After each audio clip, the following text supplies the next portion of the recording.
Hey guys! Welcome to my third class. Again, my name's Amanda. I was prepared to teach outside. It's gorgeous outside and warm and the sunshine is amazing. Lifts my spirits.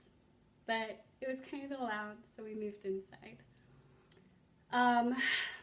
Just a reminder, if you have your mat, grab your mat, blocks, straps, whatever you need. Know that everything in practice is completely optional. So do the things that feel good and skip the things that don't. And just try to have fun. I'd say smile at me, but you're not really there. So smile on the side, because I usually tell my students smile at me because it's easier to teach. But we're making do. We're going to handle it the best way we can. And part of that is the bad jokes. So today's bad joke. What's a pirate's favorite letter? You'd think it'd be the R, but 'tis the C. I know, that one's kind of bad too. And then let's see, the other one. Make sure I say it right. Oh, this is very appropriate since we're all stuck and we can't really go out and run our errands, and we're using Amazon for everything that we can. So what do we call two monkeys that share an Amazon account? Prime apes. Yeah, prime apes. Sharing that Amazon Prime. Anyways, that was bad jokes for you. We'll get started in our practice today in child's pose or puppy dog if you need to elevate the hips because it hurts your knees or your hips.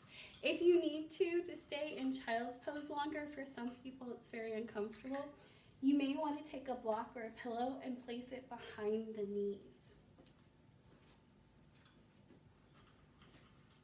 And as you come down into your down dog or puppy dog or child's pose, you're going to want to have your big toes touch. You're going to either have your knees together or walk your knees over to the edge of the mat. Then you're going to shift your hips back behind you. Your forehead is going to rest on the ground and your arms extending overhead. It's here that we are working into the side body, finding length. We can walk those arms up further, fingertips further towards the top edge of the mat, but all while relaxing our belly towards our thighs. As we stretch and lengthen through that back, we are focusing on our breath, allowing our bellies to rise and fall completely with every inhale and exhale. Perhaps finding your Ujjayi breath, your ocean's breath, constricting the back of the throat as you force the air in, creating a slightly audible sound. And then exhale, forcing the same amount of air, control over that constricted throat and back out the nose. Now as you continue to breathe here, I want you to draw your attention to your practice, creating a mindful experience for you. That means we must let go of outside influences that may follow us into our practice. We let go of judgments, expectations, perhaps even competition. Because all that matters is that we are present in the moment, whatever that moment brings. Now as you continue to breathe, I want you to slowly walk your hands over to the right side. As you do so, you're still keeping your forehead on the floor and extending deeply through the left side of the body. Now if you're comfortable to do so, and you'd like to take the right hand, placing it on top of the left, you can rotate the gaze underneath that right arm, adding a small twist of the shoulders.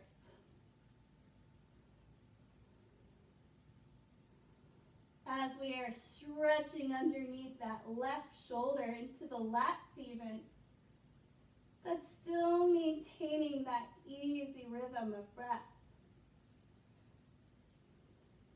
Slowly release the hand, walking them back to center.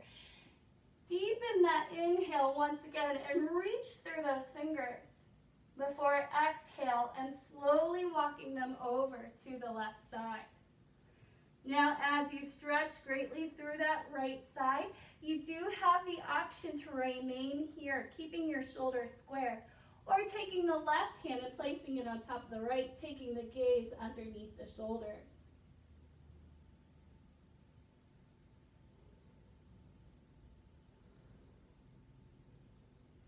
Gently releasing that hand and walking that hand back to center. Inhale, rising back into a hands and knees or tabletop position.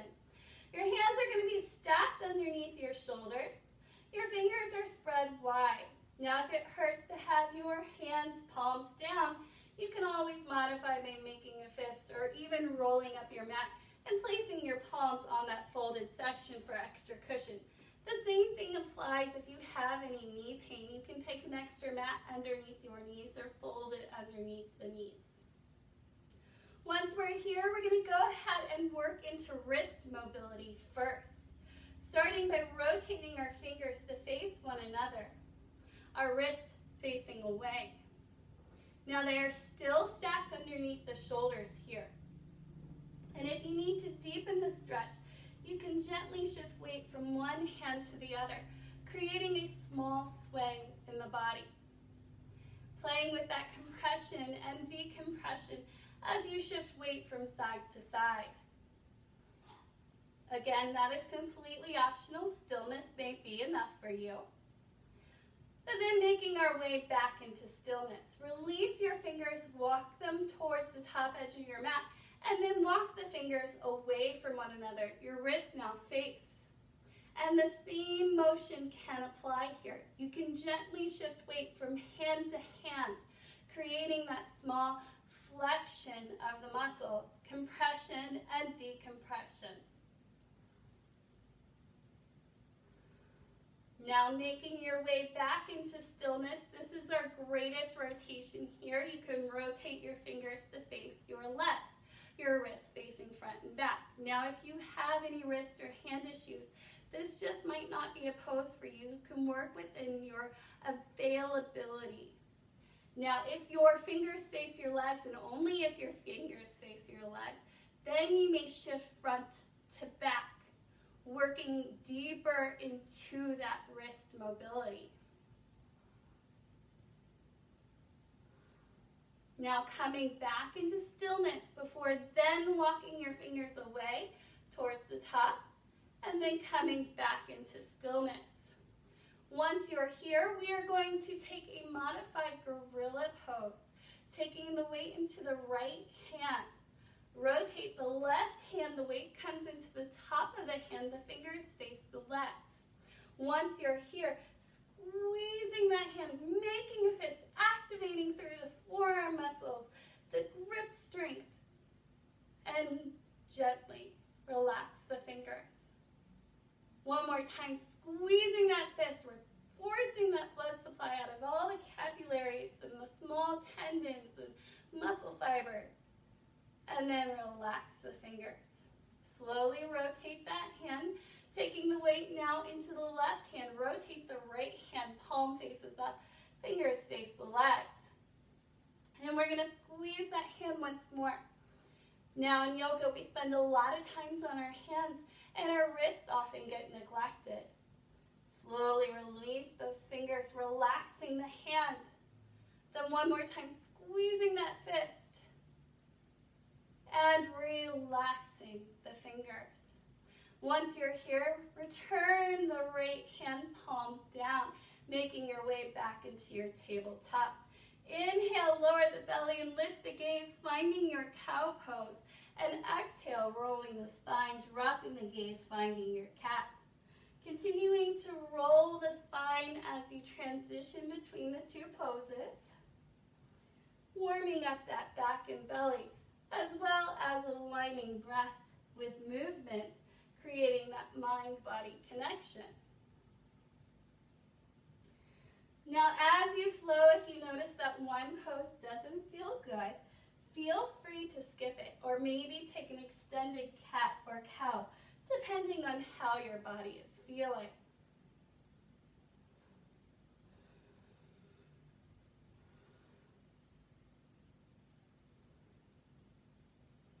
Now after one more flow, after your next cat, we're going to take ourselves back into tabletop. Find that Uddiyana Bandha, that binding of the belly. Draw that belly button up and towards the spine and the lungs, and keep your gaze directly underneath your nose to encourage the head to become the part of the line of the spine. Once you're here, we're going to take our spinal extension, reaching that left hand forward. Right leg back. Now you want to make sure that arm is lifted no higher than shoulder level and that leg is lifted no higher than hip level. You can point or flex the foot. Completely up to you. Just remember what you do on the first side so you can repeat on the second side. Holding it here for 5, 4, 3, 2, and 1. Taking hand to the earth and knee to the earth. Returning back to that neutral spine. Strong back and belly, and then lifting through right hand and left leg. Again, pointing or flexing, just repeating what you did on the first side.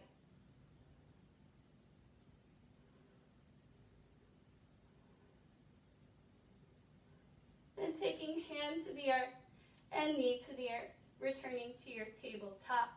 Walk your hands forward, finding a modified plank, maybe a full plank, depending on how you're feeling. Exhale, you can always lower down to the knees first, but the elbows hug the ribs on your way down. Once you're here, I want you to engage through the tops of your thighs, reach through the big toes, lifting the head, neck, and shoulders, finding your baby cobra. Keep that belly tight and that low back long, to not put any pressure on that lumbar spine. With your next exhale, gently lower the head, press through the hands, shifting through our tabletop before tucking the toes and lifting the hips, finding your down dog. Now it's your first down dog in practice. I do invite you to walk your dog by bending through one knee and lengthening through the other, exaggerating your hips side to side if that feels good. Stillness maybe also feels good for you or feels better. You're more than welcome to take that as well. Now we're going to settle into stillness. Equal weight between hands and feet. Our arms hugging our ears. Our knees can be bent. Our heels can be lifted. Your down dog can even be a shorter V. I just want that tailbone the highest point of your body. So it's almost like there's a chair on the ceiling and you're trying to sit on that chair. Inhale, turn the gaze, walk your feet forward, making your way to the top edge of your mat. Feet can stack underneath your hips or feet and knees and thighs together. Bend the knees enough, belly is resting on the thighs. We need that support to let our head, neck, and shoulders hang heavy. If you'd like to gently nod yes and no here, you can do so. But always ending with our yes, because we try to stay positive on our mats. Now coming back into stillness, we walk our hands to our legs, making our way into our half lift or flat back. Hands can come to the thighs, elbows in, or if you're very strong and flexible in the hamstrings, they may make their way down to the shins, arms long. But either way, we're not shrugging our shoulders. We're making sure they're down away from the ears. Our gaze is underneath our nose. Exhale, forward fold, and inhale, reverse swan dive. From here, taking our hands to heart center, shifting the weight to our heels. Toes can lift or wiggle, sitting back into our chair. Keeping our gaze lifted in front of us, our chest lifted. Hands can remain at heart center, or they can reach in front of you if you have shoulder, or reach overhead. Holding your chair, maybe sitting a little bit deeper, but not shifting our knees past our toes.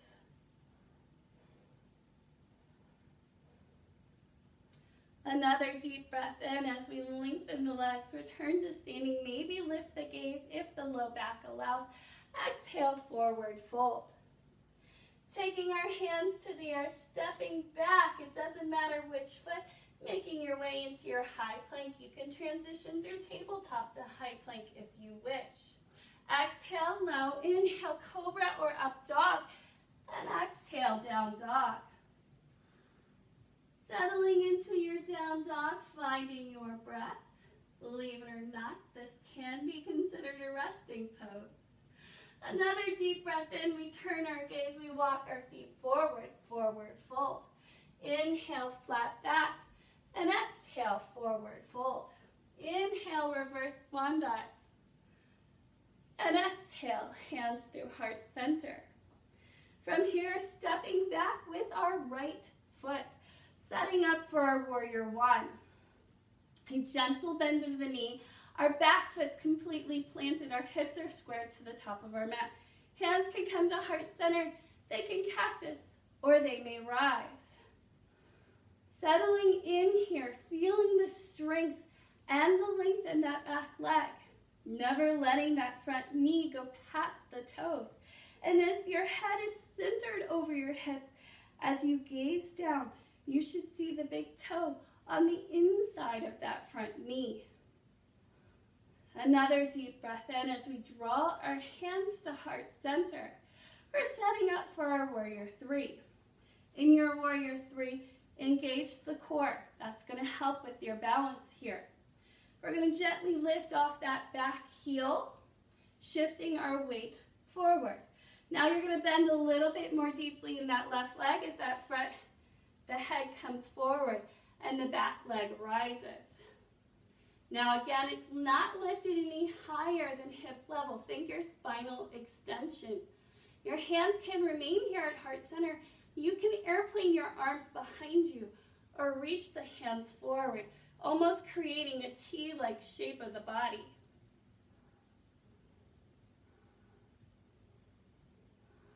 Exhale, hands through heart center, and gently lower through that back leg.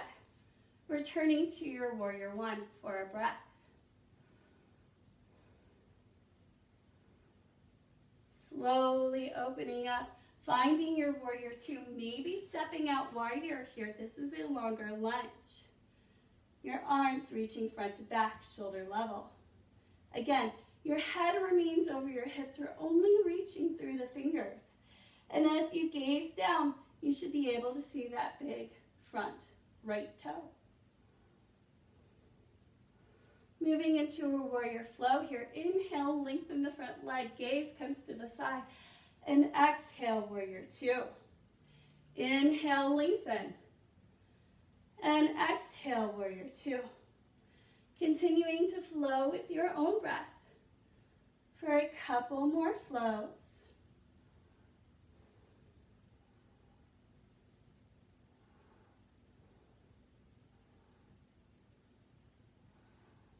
And then settling into stillness. From here, elbow can come to knee, maybe long or towards the floor. If you have your block, you can even take it to the block as we set up for our side angle.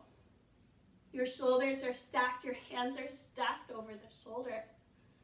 Now if you can drop your hips low enough and you want to take a half bind, you can take the top arm across the low back, full bind, wrapping that bottom arm. And if you want to play and step that back foot towards the top edge of your mat beside the left, you can shift the weight into the right foot and come into a birds of paradise. After a few flows, gently lower down, step back, bend that back foot, returning to your balanced side angle. Release the hands long, and everybody makes their way back to their warrior two. From here, hands to heart center, turn the toes, face the side. We're going to take our wide V forward fold. In your wide V forward fold, your back is flat, your core is tight. Hands may come to your hips to keep reassuring yourself that your core is tight.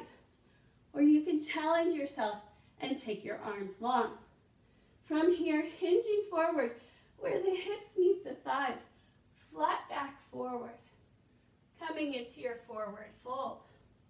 Once your head settles You can bring your hands underneath your shoulders, resting here. If your hands cannot reach the floor, this is where a block may be useful. You can rest your hands on the block so that you can have the support and stretch through the back of the legs. Now, to deepen the pose, if you're pretty comfortable here and you want to walk your hands over to your ankles, elbows wide, you can try to pull your head more underneath your hips.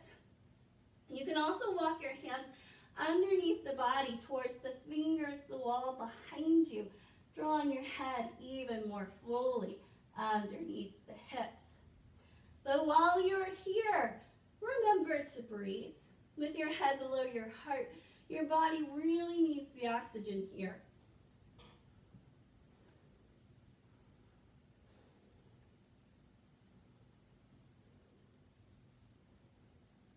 Slowly take your hands back underneath your shoulders. Your arms come long, half lift. From this half lift, I want you to take your left hand underneath your heart. Your right hand's going to come to your low back or your hips. This is your guide. We want to keep our hips level, but rotate through the shoulders, stacking them. If your shoulders are stacked and your hips are level, you can then lift the right hand towards the ceiling.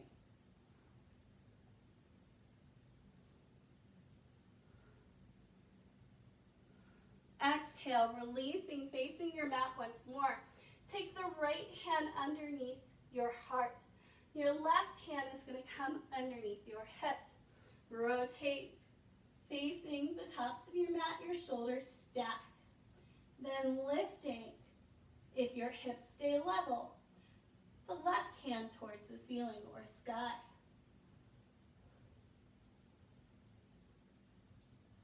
Slowly releasing the hand, facing your mat once more. It is here where you can commit. Either hands come to your hips, acting as a guide, or reinforce that your hips and your core stay tight. Or you can challenge yourself, take the arms wide, and slowly make your way back into standing. Hands return to heart center. From here, turn the front toes, facing the top edge of your mat, returning back to your warrior two. We're going to reverse our warrior, stretching, lengthening through that side body. And then exhale, cartwheel the hands forward. Once you're here, gently lower through that back right knee, coming into a modified crescent lunge.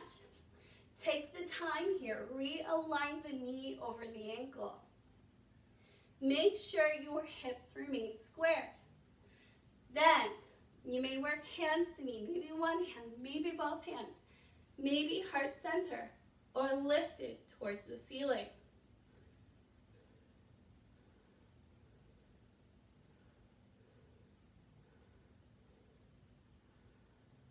Slowly working your hands through heart center, your head forward.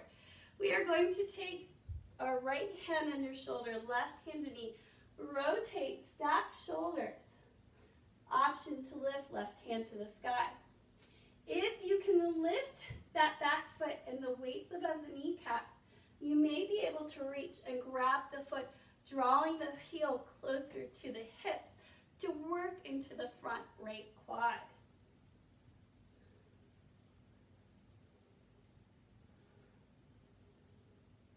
Slowly releasing the foot, unwind the body. Careful to not slam the foot if you lifted it. And then once hands are underneath the shoulders once more, bring that left knee back underneath your hip, returning to your tabletop pose. From here, if it feels good and you want to cat and cow or shift the hips side to side, you could do so. Or simply catch your breath if you need to. But when you're ready, we're going to tuck those toes and lift those hips, making our way back into our down dog. From here, turning the gaze, walking our feet forward, finding our forward fold. Inhale, flat back or half lift. Keep that belly tight. These are when our back is most vulnerable. And exhale, forward fold. Inhale, reverse swan dive. And exhale, hands to heart center. We're going to set up now for our warrior series on the other side. So we're going to step back with our left foot, keeping our right foot forward, finding our warrior one. So gently bending into that front knee. Again, you should be able to see the big toe through the inside of that right knee. The back left foot is completely planted. If you need to widen your feet or shorten your stance, feel free. Hands can come to heart center, they can cactus, or they may rise. Finding your breath here.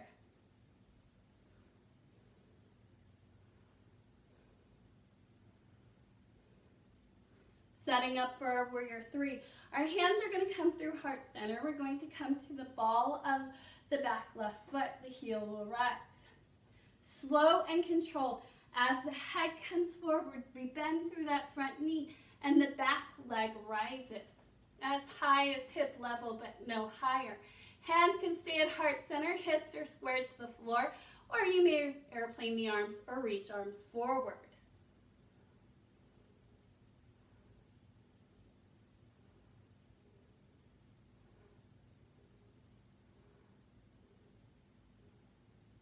Exhale, hands through heart center. Gently lower the back leg as you bend through the front knee, returning to your warrior one.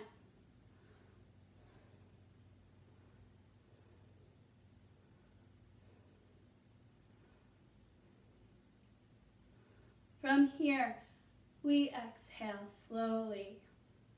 Hands through heart center, turn, open up, finding your warrior two. Arms reaching front to back, shoulder level, reaching through the fingers.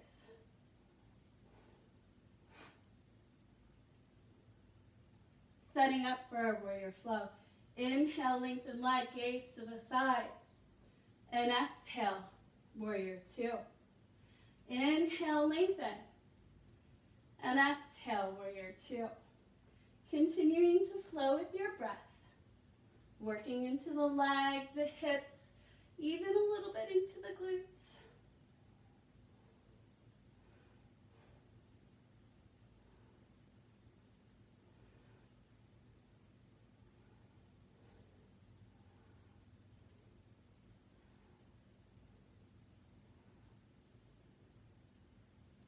Coming back into stillness here. From here, elbow to knee, back hand rises, side angle again. You can keep the elbow on the knee, you can lengthen the arm long, you can reach the hand towards floor or block. And if you're working towards a half bind, dropping that top hand across the low back.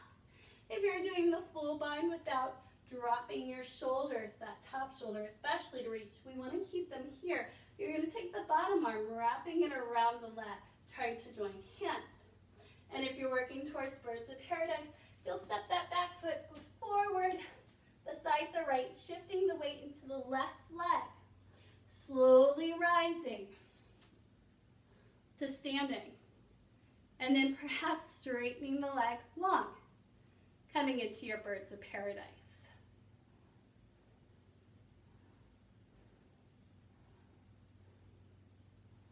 Gently bending through that front knee, lowering that foot, stepping back to your balanced side angle before releasing the arms long.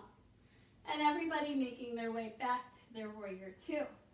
Hands to heart center, turn your toes, face the other side of your mat. This time, pointing our toes towards the corners and our heels in. We are going to work into our standing squat, our standing goddess pose. Now your knees are going to track towards your toes, but never past them. I also want you to be very mindful of your hips and your core here. As you bend the knees, they're tracking towards the toes. Now we're sitting lower. I want you to also be careful of the low back. One thing we need to remember is that we're not at the club. We're not popping the booty. We're keeping our core engaged, keeping that neutral alignment of the spine as you sit down low, so that low belly stays active and engaged. Now as you sit lower, you may notice you need to stand up, maybe shorten the stance, or maybe widen the stance to accommodate safer knees. Now you can keep your hands at heart center. You can cactus the arms, or open the arms like you're holding the weight of the world on your shoulders. Maybe sitting a little lower. Actively pressing your knees behind you as you go so that you're active through the inner thighs as well.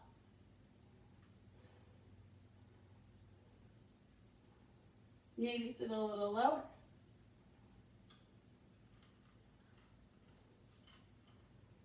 Slow and controlled, making your way back up into standing. Your hands return to heart center. We're going to turn those front toes to face forward, our back foot parallel to the back edge of our mat. We're turning to our warrior two. Inhale, reverse, stretching through that side body. Back hand can rest on back hip or thigh. And then exhale, cartwheel those hands forward. Once they're on the mat, gently lower down to that back left knee, coming into your modified crescent lunge, so we can deeply stretch through the hips. Again, making sure the structure of the pose is sound, the knee stacking over the ankle. Then maybe one hand can come to knee, maybe both hands, maybe head lifted and stacked, or even releasing arms long.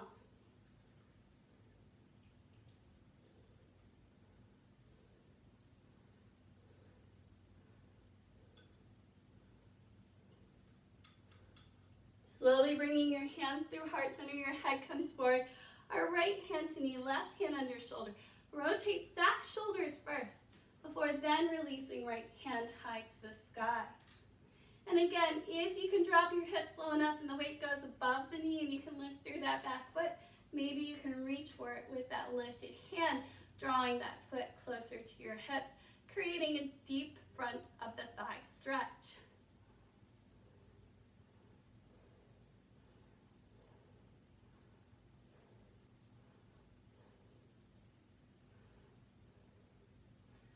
Gently releasing that foot, unwinding the body, facing your mat once more. Bring that knee back underneath your hip, returning to your tabletop pose. And again, if you like to cat and cow, sometimes that feels really good after tapping into those deep hip flexors.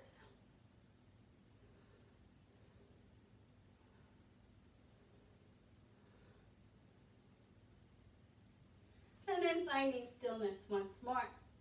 From here, tuck the toes, lift the hips down, dog. Inhale, turn the gaze, walk the feet forward, forward fold. Making your way into your flat back, and exhale, forward fold. Inhale, reverse swan dive. Hands to heart center. And it's now time for our standing balance.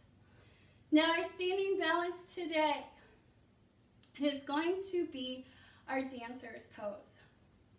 Now in dancers, if you have a strap and you would like to use a strap, I will demonstrate both. But if you're doing an unstrapped variation, you're going to start with shifting the weight with our left foot. Gentle bend to the knee, never locking out those joints. Your right hand's going to come into half mountain arms. Your palm faces forward, your thumb points away. Now I want you to actively shrug the shoulders toward the ear and round the arm behind you. You're going to create more length in the arm to be able to grab the foot. Now as you shift the weight into the left foot, you're going to kick up the back foot, grabbing the inside of the ankle. The finger is going to go across the arch of the foot almost. Then you're going to reach the left hand forward. Maybe this is where you stay. Maybe you start to kick the leg or work into your dancers. Now if you're coming through your strap variation, you can play with the unstrapped if you would like, taking up to 5 breaths. But if you're using the strap, you're going to create a U. You're going to step into the strap with the right foot. Take the strap, make an X, then shift the weight into the right foot, step over the X with the left.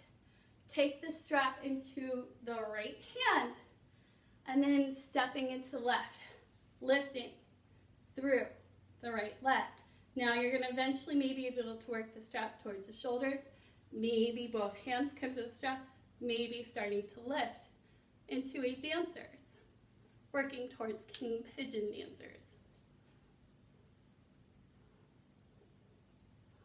Now after a few breaths, wherever you chose to go, you're going to come back down. Release the strap if you use the strap. And just pause, taking a breath. Because we're all guilty of holding our breath when things become challenging. Now we're going to start with the strap variation on the other side first, and then I'll go into the regular version. If you're taking the strap on the other side again, creating that U. You're going to step into the strap with that left foot, make an X. Then shift the weight into the left foot, step over with the right. Take the straps into the left hand, shifting the weight into the right foot, then lifting through the left leg. Maybe the strap starts to work towards the shoulder. Maybe both hands are able to come to the strap. And maybe as you start to shift the head, you're able to straighten the leg. Now, as you're working into an unstrapped version, half mountain arms. You're going to start by shrugging the shoulder and then bringing the arm. You're going to see that without shrugging the shoulder, the hand comes a little bit forward and then the shoulders forward, cheating us of length. As you shrug it up and behind, that arm is going to gain about 3 inches, which is going to help you reach the foot easier. Shifting now onto that right foot, gentle bend to that knee, lifting through the left leg, grabbing for that foot. Right arm's going to extend forward, and then making your way into your dancers.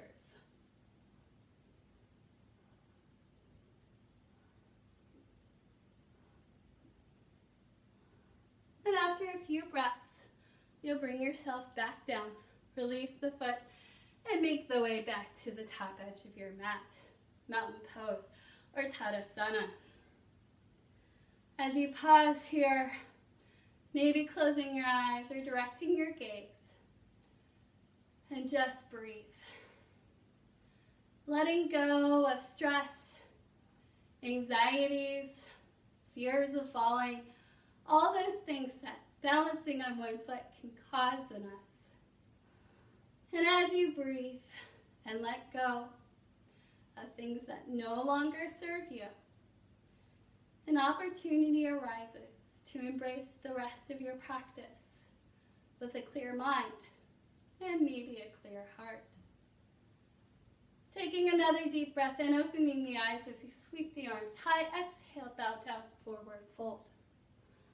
From here, in your forward fold, gently separate your feet slightly wider than hips distance. Bend the knees enough, your belly resting between your thighs. Then your hands can come to opposite elbows for your ragdoll. Now as you ragdoll, you're gently creating a sway by shifting weight from one foot to the other. And as you shift from side to side, the head, neck, and shoulders gently follow. But we are not moving anything besides our legs and our hips. Now, if you would like to encourage the neck and the shoulders to relax a little bit more, you can gently nod yes as you slowly shift weight from foot to foot.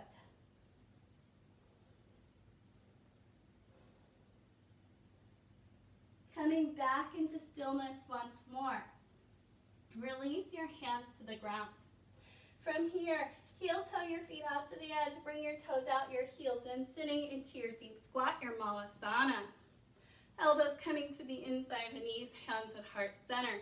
Again, if you have your block and you'd like to take a block and sit on your block or even go up against the wall, you can. And if you would like an opportunity to fly here and take your Bakasana, your crow pose, your hands can come before you. You're going to bring your feet in a little bit. Your knees are going to come to the backs of the arms, the triceps. Lift your gaze. That's going to help counterbalance. Keep your core tight As you come forward, maybe lifting one toe, maybe both toes, and taking flight. And you can play up and down a couple breaths, just feeling the balance in the body.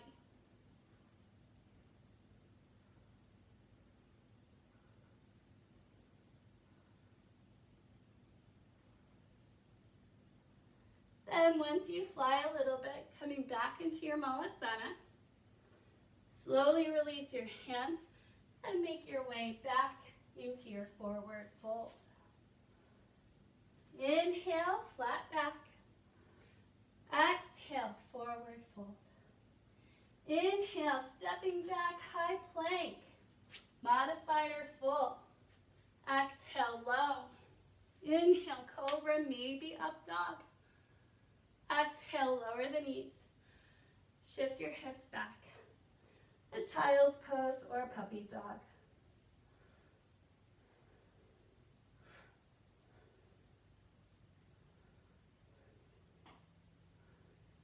Slowly making your way back up into hands and knees.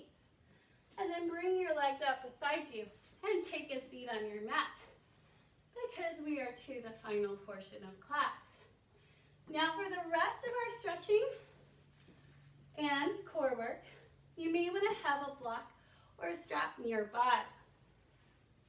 Both of those things can assist you to get into the poses a little bit more deeply. Now we are going to start with our seated staff pose, our seated forward fold.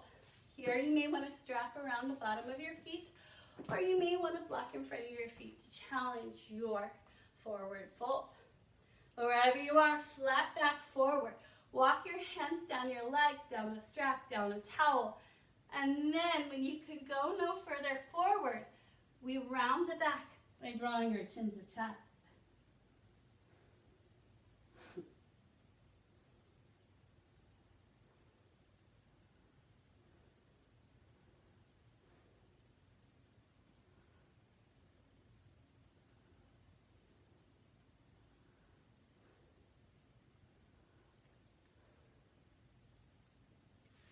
Slowly making your way back up into seated. And from here, I want you to go ahead and bend through the left knee. Planting that left knee on the mat to find our seated spinal twist. Now we're going to bring our left arm, our right elbow to the inside of the left knee. Or if you can maneuver without forcing your back, the outside. Your left hand's going to plant and you're going to rotate the face over to the side. Now I want you to try to keep your belly tight possible here to maintain as much length as possible through the back.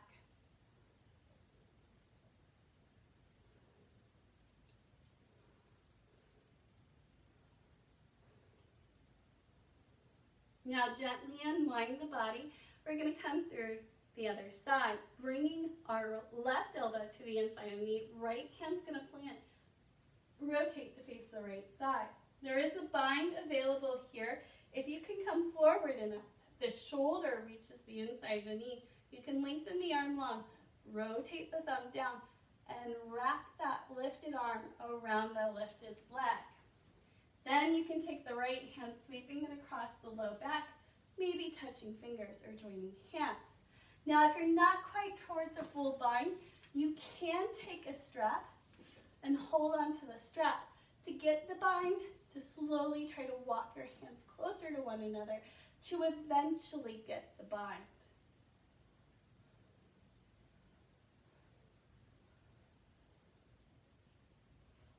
Slowly releasing, unwind the body. And we're going to come now to the other side. So lengthen the left leg, bring the right foot, bending through the knee. Now again, it can come as close to your hip as possible, but anywhere along the leg's okay. I just want that tailbone planted. Now the closer the leg is to the hips, the easier it may be for you to deepen your twist. But if your body's not ready for it, it's not something you need to worry about. It's just something to work towards. Now the left elbow can come to the inside of that right knee, or it can come to the outside. Right hand's going to plant. You're going to rotate the face over towards the right.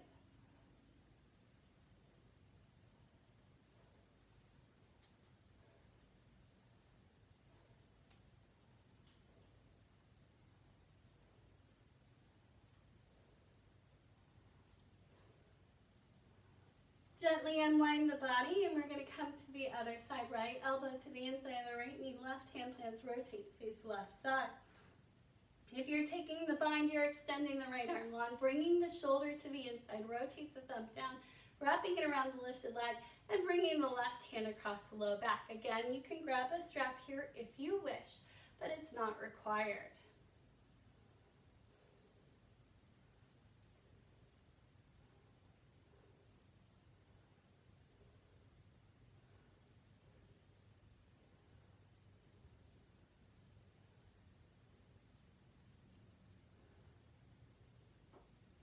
Gently unwind the body, bringing yourself to face forward.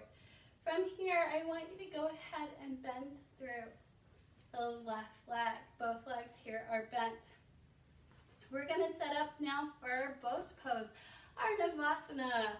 And if you're not familiar with me, I often teach in Sanskrit with some little fun tricks that I learned across the way. And to know or remember what the name for boat pose is Navasana. So what is the Navy drive? Boats. So Navasana, and Sana is pose. So from here, we are going to C-curve the low back, walk your feet in. Now, you can keep toes on the ground. You can do so the whole time. You can keep hands behind the thigh, lifting through the feet. You can release the hands behind the thigh. But what we are going to do is keep that 90-degree angle of the legs. We are going to do toe taps. So gently tapping the left toe, bring it back. Then tapping the right toe, bring it back. Left toe, right toe, left toe for 3. Oh no, what direction am I going? Right toe for 3, left toe for 2, right toe for 2. Left toe for 1, right toe for 1, both toes and back for 3, both toes and back for 2, both toes and back for 1. Now grab your oar and we're going to row our boat, bringing it over to the left, center, right, center, left, center, right, center, left for 3, right for 3.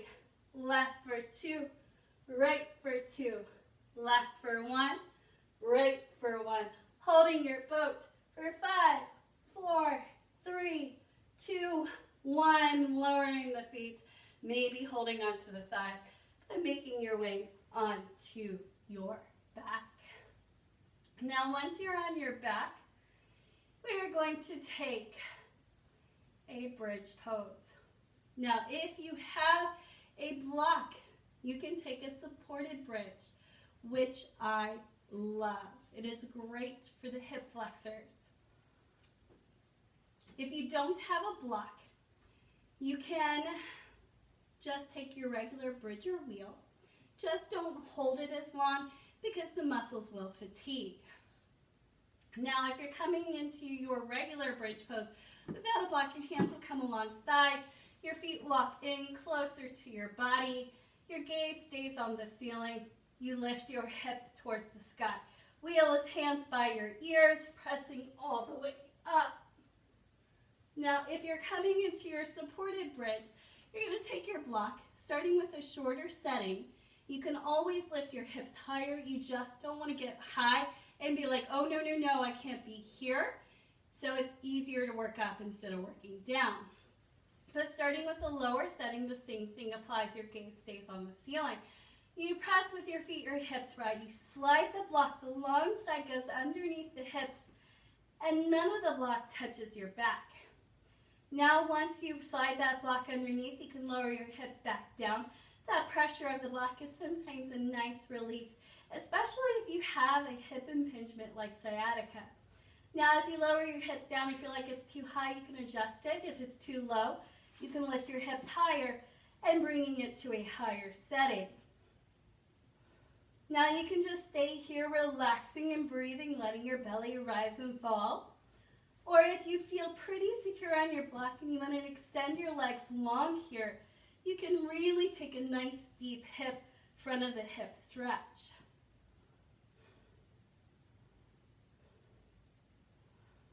But wherever you settle, just breathing.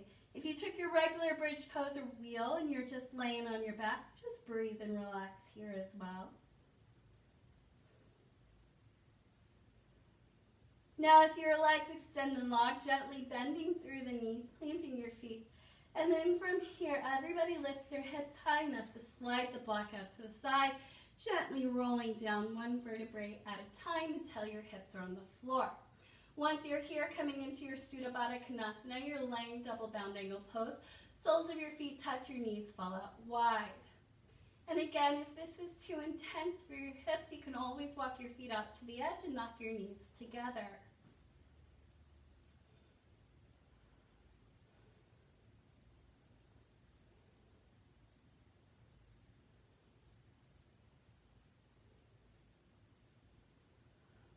Letting your body relax, deepen your breath here.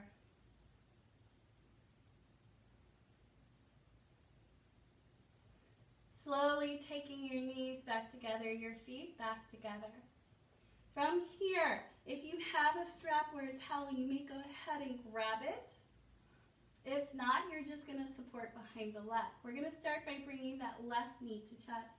Now again, the right foot can stay planted, the knee can stay bent, or you can extend it long if the body allows. Now if you have your strap or shirt or towel, you can wrap it around the leg and extend the leg long. If you don't have a strap, you're going to support behind the calf or the thigh.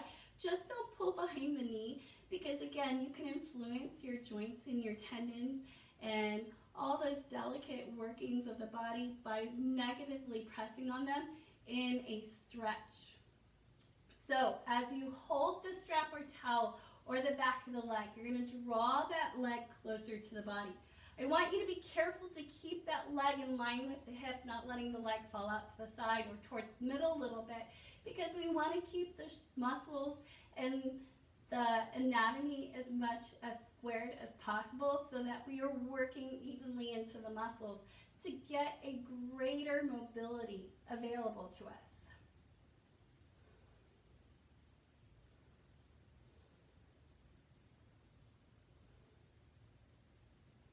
Now slowly opening the left leg to the left side. You want to be careful the right hip doesn't pop up off the floor, controlling it. You can actually press into the floor with the right hip to activate the inner thigh a little bit more. Now if you have the strap, you can hold onto the strap. If you're holding onto the leg and you want to support the weight of the leg, you can slide your hand down the leg and drop your elbow to the floor, acting as a brace for the weight of the leg, or keep the arm lifted and use the weight of the arm to deepen the pose.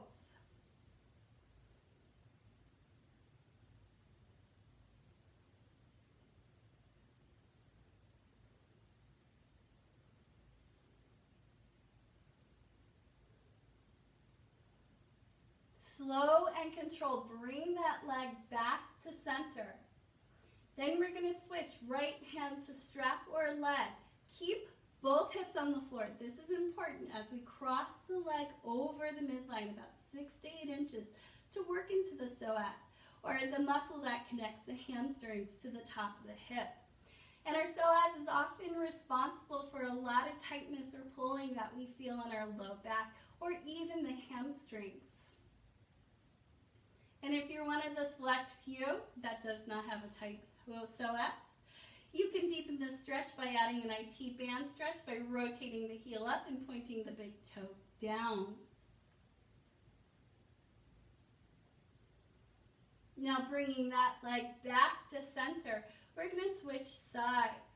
So releasing that strap, planting the left foot, bringing the right knee to chest. Here you may make a choice. Keep that foot planted and knee bent. You can do so for the entire pose series. or extend the leg long, laying it on the ground. If you have your strap, transferring it to the right leg now, and if not, just supporting behind the calf or the thigh. Slowly working into those hamstrings, drawing that leg closer to the body here, keeping your hip and tailbone on the floor.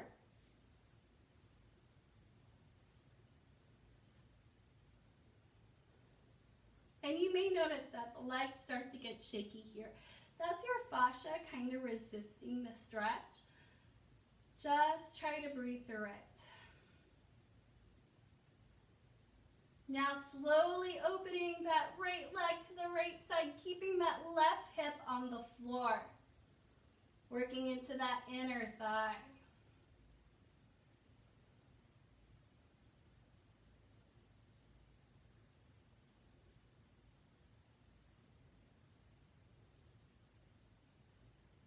Now bringing that leg back to center. We're going to work into that psoas now.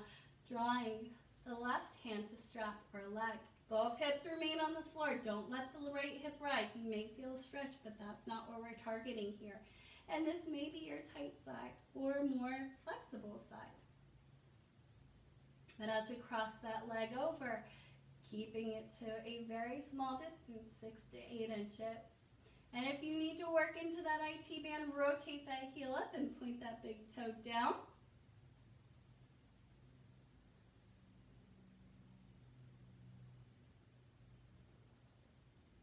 Gently relaxing that leg and bringing that leg back to center, releasing that foot from the strap. Now keep that right knee bent, flex that foot. We're going to bend through that left knee if not done so already, not planting that foot, crossing the right foot to the outside of the left thigh.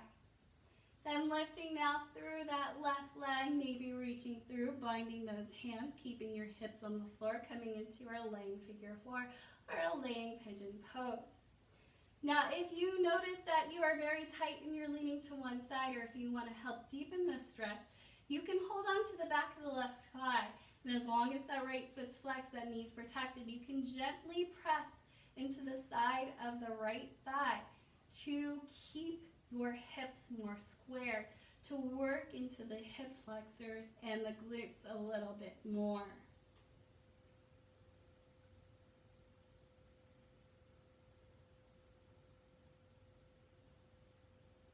Now gently releasing through the leg, allow the left foot to return to the floor, release that right foot, lifting through that left knee, flexing that foot and crossing that ankle to the outside of the right thigh. Lifting through that right leg, hips remain on the floor, hands come behind the thigh. The tailbone remains on the floor as well as head, neck, and shoulders. You can gently pull the legs closer to the body here as well. Or you can keep the right hand behind the thigh and press into the side of the left leg. As long as that left foot stays flexed, that lateral pressure should not damage the knee.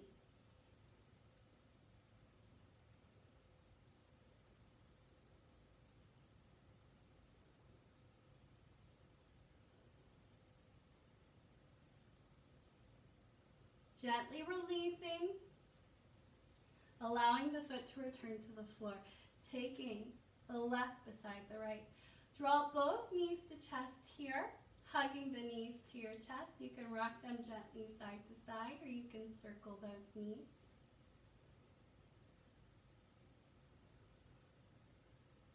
And before we make our way into final relaxation, we're going to take a small inversion. Now, if you have a block here and you'd like to use your block for legs up the wall, you can lift your hips, slide that block underneath your hips, and then re-extend the legs to the sky. Now, if you're familiar with shoulder stand, you may come into a shoulder stand. Your legs are going to lift higher, stacking them closer to over your shoulder. Your hands will come to your low back, acting as support in your shoulder stand.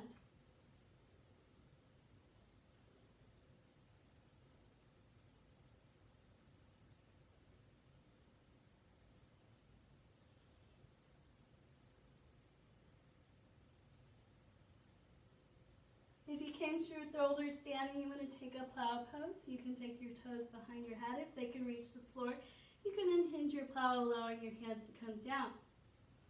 If you want to come through deaf man's and then through the knees, your knees cover your ears, hence the name deaf man's.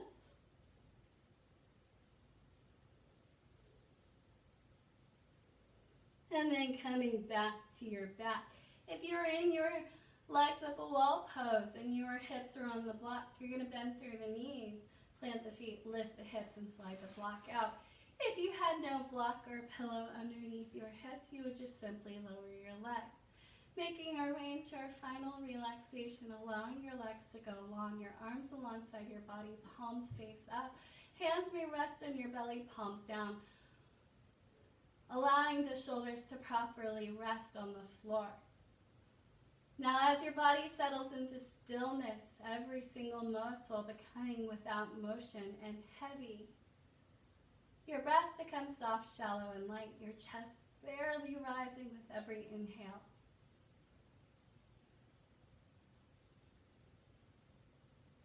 And last but not least is the mind. Allowing it to remain here, present in this room in your practice, but without letting thoughts linger, letting them come and go like a gentle summer breeze as you find your Shavasana.